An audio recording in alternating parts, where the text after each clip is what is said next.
Hello everybody, welcome to my channel. My name is Kate and I like to talk about the good, the bad, and the very bad of cinema.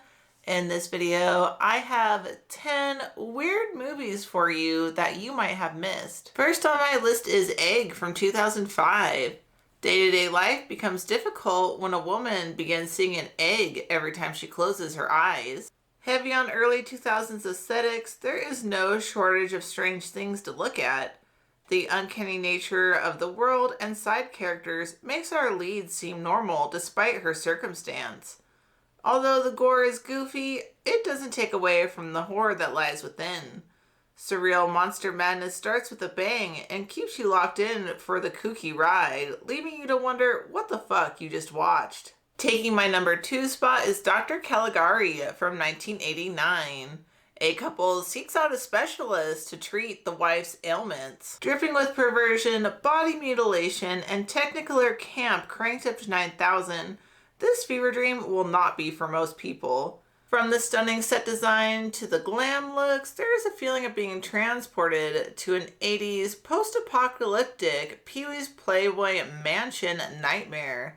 Super weird, gooey, horny, Dr. Caligari is a cult classic waiting in the wings. Third on my list is possibly one of the greatest films I have ever seen, and that is L'Âge d'Or from 1930. Societal pressures intervene with a couple's attempts to copulate. One thing about this surrealist film, it goes extremely hard for the 1930s. My mouth was on the floor at some points because of what was happening. Obviously, I am so here and sat for it. I want everyone to watch this ASAP without any context, except that the right-wing Spanish newspapers at the time called this the most repulsive corruption of our age. And I don't think I need to say any more. Next up on my list is The Zero Theorem from 2013.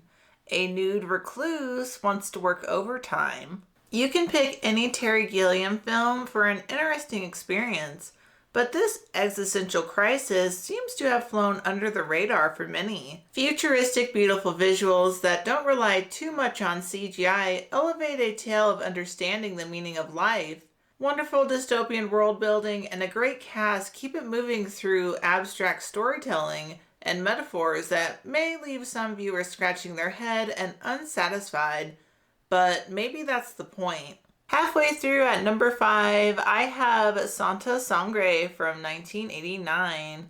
A young man reunites with his estranged mother. This director is no stranger to the surreal, avant-garde style of storytelling. There is a lot to look at throughout each scene while the film keeps a leisurely pace. Shocking themes are smothered in a colorful glaze, mixing up hallucinations, dream sequences, and reality.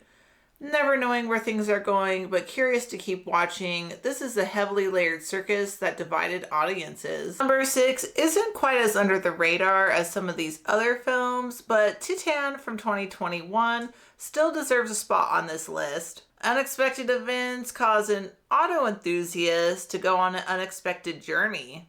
Queers and Crash fans need to get in on this body horror treat. Don't let the harsh, gross, cold exterior mislead you. There is quite a soft underbelly beneath the violence. It is a refreshing take on finding your identity with the brutality horror fans have come to expect of French cinema. If you're tired of the Fast and Furious franchise, try this for your next movie night. Sliding into number 7 is The Evil Within from 2017.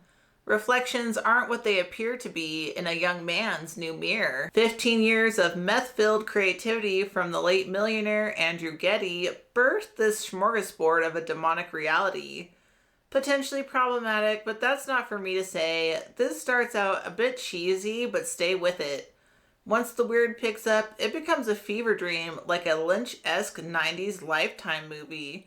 Creepy and mean-spirited, brace yourself for a one-of-a-kind ride. My number 8 spot is Possum from 2018. After returning home, a man tries to get rid of his puppet. Like most cerebral films, this is quite divisive. I personally am very into it.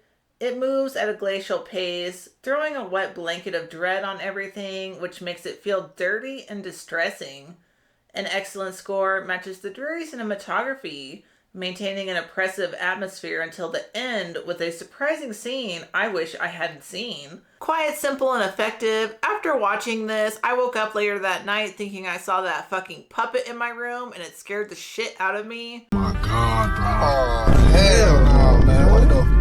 10 out of 10, recommend. I love number 9, The Vortilock from 2023. Lost in the foggy wilderness, a courtier finds refuge with an unusual family. Despite this vampiric folklore being done before, this whimsical retelling breathed new life into a style of retro filmmaking I feared was forgotten. Soft hazy lighting makes the cuts from colorful ambience to gore almost jarring, helping to maintain a feeling of uncertainty throughout.